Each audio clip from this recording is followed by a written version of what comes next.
55% of manufacturers say reducing cost of goods sold is a top priority this year.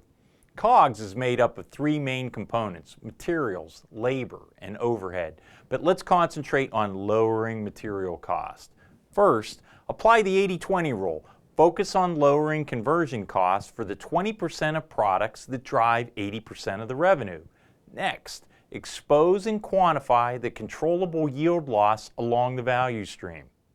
For example, say you're a water bottling company and your process starts with 100 bottles and ends with 94, so you know there's a loss of 6%. But the key is to identify the yield eroding waste at each step. Typically, there are many loss points. Unfortunately, many become invisible over time. This leads to our final point. Don't let old habits prevent continuous improvement. Back to our example, your company allows for a 6% yield loss at standard, but careful analysis reveals 3% is attainable. Having the right measurements in place to quantify process variance can lead to multiple points of yield recovery. That's real money.